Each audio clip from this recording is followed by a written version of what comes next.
বুধবার সকাল থেকে শুরু হওয়া দিনভর সংঘর্ষের পর বৃহস্পতিবার সকাল থেকে গোপালগঞ্জের পরিস্থিতি অনেকটাই স্বাভাবিক দেখা গেছে। বুধবারের ঘটনায় এখন পর্যন্ত ২০ জনকে আটক করা হয়েছে। হামলায় জড়িত কাউকে ছাড় দেওয়া হবে না বলে জানিয়েছেন ঢাকা রেঞ্জের ডিআইজি রেজাউল করিম মল্লিক। তবে এখনও কোনো অপ্রীতিকর ঘটনার খবর পাওয়া যায়নি। কারফিউ জারি হওয়ার পর রাতে শহর অনেকটা নীরব থাকলেও সকাল থেকে প্রাণ ফিরতে শুরু করেছে। তবে এখনও শহরের সড়কগুলোতে বুধবারের ভয়াবহতার চিহ্ন রয়েছে। এদিকে কারফিউর মধ্যেই কাজে বের হয়েছেন নিম্ন আয়ের কর্মজীবী মানুষেরা। কিছু দোকানপাট খুললেও বন্ধ। বেশিরভাগ জেলায় অপ্রীতিকর পরিস্থিতি মোকাবেলায় সতর্ক আছে আইনশৃঙ্খলা বাহিনী। নতুন করে আইনশৃঙ্খলা বাহিনীর সাথে যোগ দিয়ে নৌবাহিনীর ৫০ সদস্যের একটি দল। এদিকে এনসিপির কর্মসূচিতে হামলা সংঘর্ষের ঘটনায় মামলা দায়ের প্রক্রিয়া চলছে।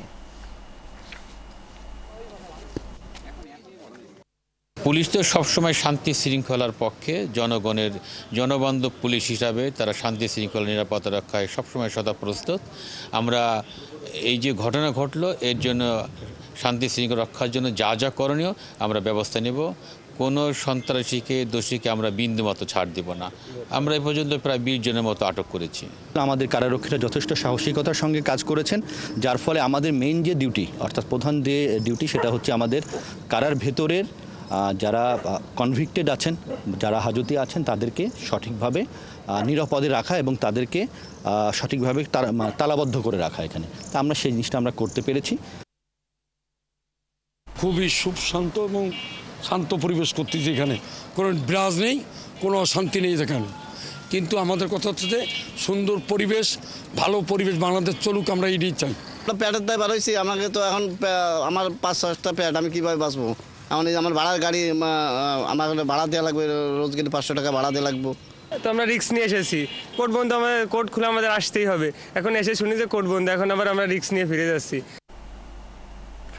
গোপালগঞ্জের কারফিউ পরিস্থিতির খবর জানাতে যুক্ত হচ্ছেন আমাদের সাথে সহকর্মী নিবিড় সাহা। নিবিড়, আমরা জানি যে সন্ধ্যা ৬টা পর্যন্ত এই কারফিউর সময়সীমা এসে হিসেব করে আর খুব একটা বেশি সময় নেই, ঘন্টা দেড়েকের কাছাকাছি হয়তো সময় রয়েছে। পরিস্থিতি স্বাভাবিক হচ্ছে কি না? আপনি সকাল থেকে বলছিলেন যে দোকানপাট তখনও খোলেনি, মানুষ তেমন খুব একটা বের হয়নি, কিন্তু এই সময় তাদের উপস্থিতি আসলে বাড়ছে কিনা, এবং একই সাথে আইন শৃঙ্খলা পরিস্থিতি নিয়েও সাধারণ মানুষের আসলে আমরা কথা শুনতে চাই, তাদের কোনো ধরনের প্রতিক্রিয়া পেয়েছেন কিনা?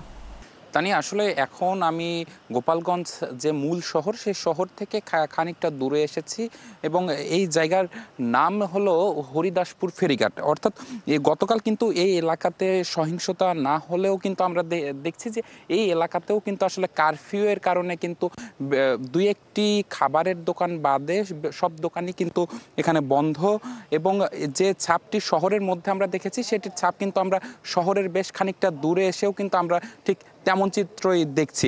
এবং সাধারণ মানুষের সাথে আমি সকাল থেকে কথা বলেছি, তারা কিন্তু বলেছেন যে আসলে এরকম সহিংস পরিস্থিতি কিন্তু তারা আসলে চান না। তারা চান সুন্দর এবং রাজনৈতিক স্থিতিশীলতা, যেন কোনো ধরনের অপ্রীতিকর ঘটনা না ঘটে গোপালগঞ্জে, এমন একটি জেলায় কিন্তু তারা আসলে চান। এবং এর আগে কিন্তু সকাল থেকে যেমনটি আমরা দেখেছি পুরো জেলার বেশিরভাগ জায়গায় কিন্তু আমরা ঘুরেছি, কোথাও কিন্তু তেমন দোকানপাট খোলা ছিল না। পুরো জেলায় কিন্তু থমথমে পরিস্থিতি বিরাজ করলেও কিন্তু আসলে ধীরে ধীরে কিন্তু পরিস্থিতি কিছুটা শান্ত হতে শুরু করেছে।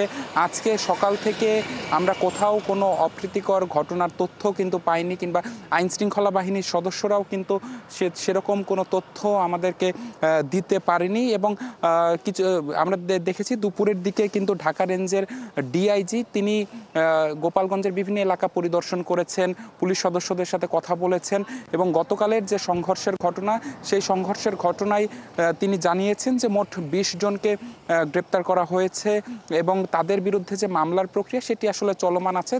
আমরা শেষ খবর যেটি আমাদের কাছে আছে, এখনও কিন্তু সেই মামলা দায়ের হয়নি, তো এমনটি কিন্তু তারা জানিয়েছেন। পাশাপাশি কারা অধিদপ্তরেও আমরা কথা বলছি, যে জেলা কারাগারটি রয়েছে সেটির সামনেও কিন্তু বেশ খানিকটা অংশ ভাঙচুর করা হয়েছে। মূল ফটকের সামনে যে ভবনটি রয়েছে সেই ভবনের গ্লাস যেগুলো রয়েছে, পাশাপাশি মূল ফটকের যে গেট সেটিও কিন্তু ভাঙচুরের চেষ্টা করা হয়েছে। তবে কারা কর্তৃপক্ষ যেমনটি জানিয়েছে যে তারা আসলে হামলাকারীরা আসলে সফল হয়নি, তারা আসলে কারা কর্তৃপক্ষ কিংবা কারারক্ষীরা যারা ছিল তারা তারা কিন্তু আসলে সেই হামলা মোকাবেলা করতে সক্ষম হয়েছে, যার কারণে বড় কোনো ঘটনা সেখানে ঘটেনি বলে তারা জানিয়েছেন। এবং সব কিছু মিলিয়ে যদি বলি যে সকাল থেকে কর্মজীবী মানুষেরা যারা রয়েছেন তারা কিন্তু ঘর থেকে বের হয়েছেন এবং আর 2 ঘন্টারও কম সময় আছে যে কারফিউ জারি করা হয়েছিল, যে সময়সীমাটি দেওয়া হয়েছিল সেই সময়সীমার।